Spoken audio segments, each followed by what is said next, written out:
Hello guys, welcome to another Year's Revenge video. I'm guessing it's recording because it's really slow. Alright, so this time I'm going to show you guys how good America is. America is not really the best kind of offensive one, no, but it's usually pretty good. America's kind of offensive, but not too bad, so... Okay, just plant it anywhere then. There we go. So America's not the best ever faction, but it is one of the most aggressive ones, and it has one of the best defenses of all the other factions, or whatever you want to call them, countries. So, America, what does America actually do?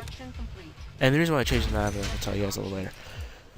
But America's good for getting paratroopers, paradrops, whatever you want to call them, to the battlefield.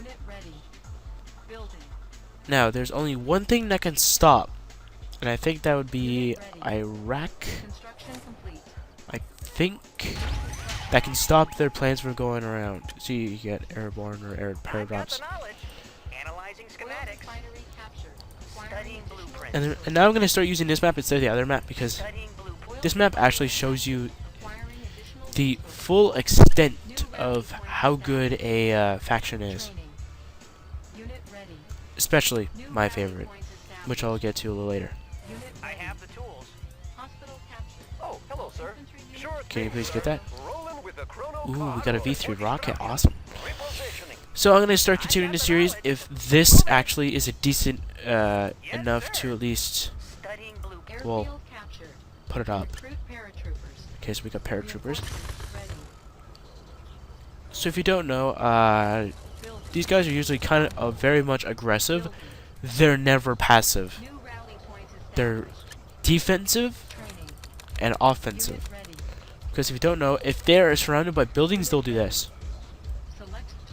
And then as soon as you see the plane, there's kind of pretty good countermeasures against America. Usually one of them is very famous. It would be the Desolators. Now, any units that get into the Desolator's range when he is set down, if you click this button, it does it. So if you see the GIs, they do this, which is basically great against tanks and or vehicles, if you wish to call them that. Don't wish to call them tanks, then call them vehicles, I guess. I don't know. But they're usually called that. Sorry, I have a cold right now, so I'm trying to see if I can get as much videos as possible, so that way you guys don't have to hear it too much.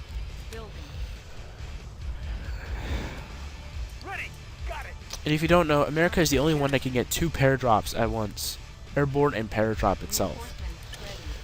Now, paradrop doesn't give as much as any of the other factions like Yuri and Soviets. The reason why is because they got, since America has airborne, it actually works for all allies, I think.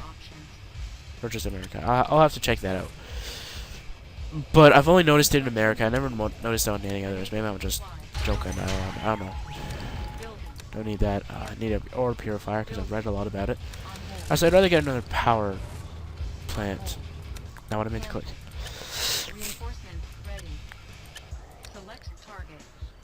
Okay, I'm gonna put you guys over here.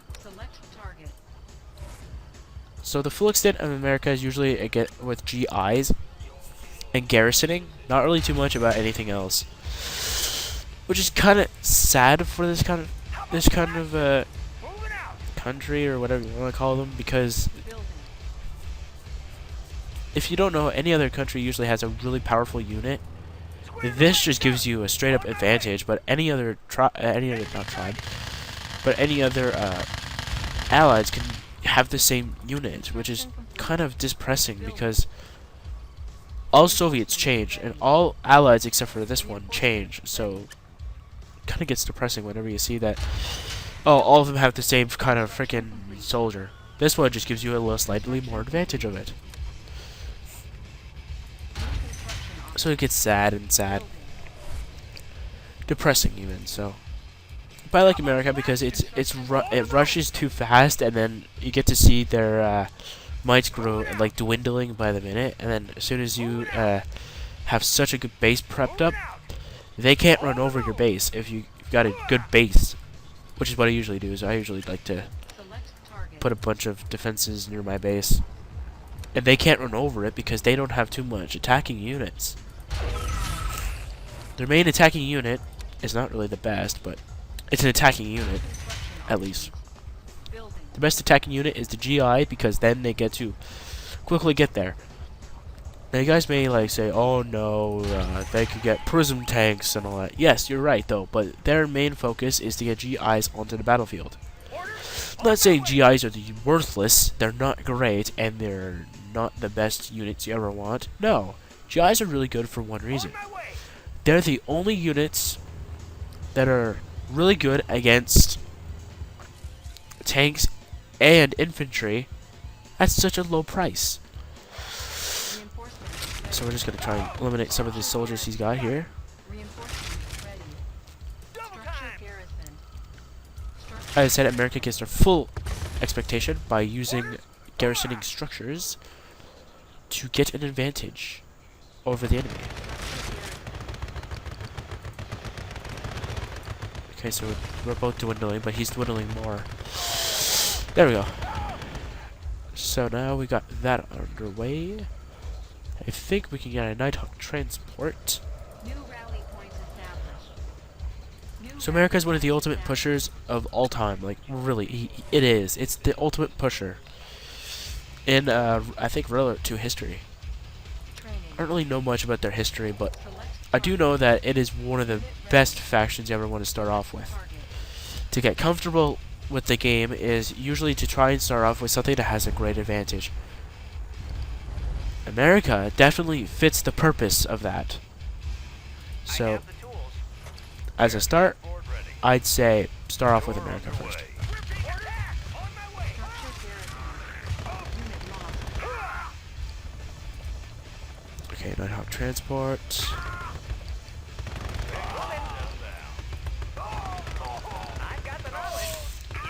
And usually what America likes to do is they usually like to take up any other factions kind of thing, so though they get more offensive and more defensive in a way, because if you think about it, Soviets get pretty good power supply, and if you get France also as a bonus, you can really get a lot of great defense, because nuclear power plant gives you 2,000 power. Now, most power plants only give you about 100 to 200.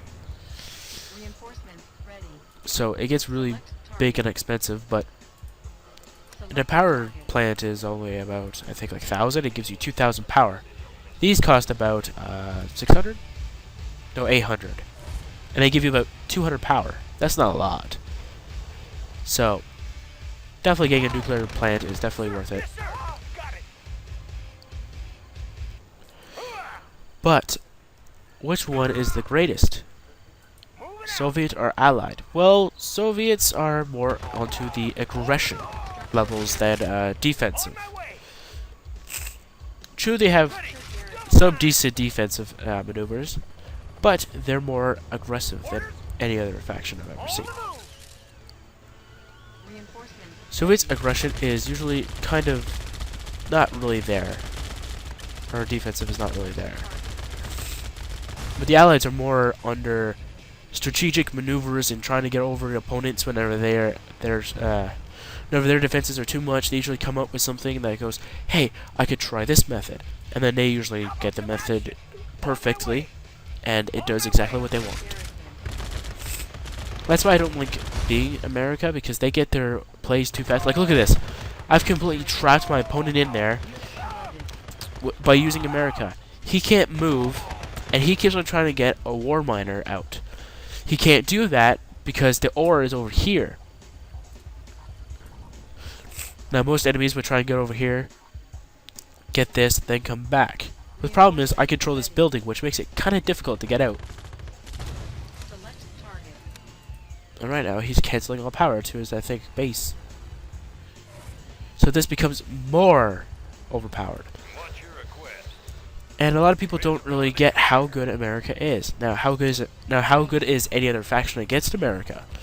Well, if the enemy pushes towards America's first ever power source to get everything down, America can kind of get a decent defense out, though, but it's not too good, though. Like, if you could see, this base is not really that much protected. He could have used boats to attack me, air defenses, and I wouldn't be able to stand up to it. But since I'm guarding his base, I won't be late. he can't deal with it. So he's gonna try and lose because, well, he's not trying, but he's gonna lose because he can't do anything. He's trapped. I made him stay in a little area that where I want him to go. This is why America is so overpowered in this game. Because they trap opponents in a little isolated area, and nobody can stop them. Now, I could just run in with Tonga and kill all those guys, and I win. Because he's got no attackers.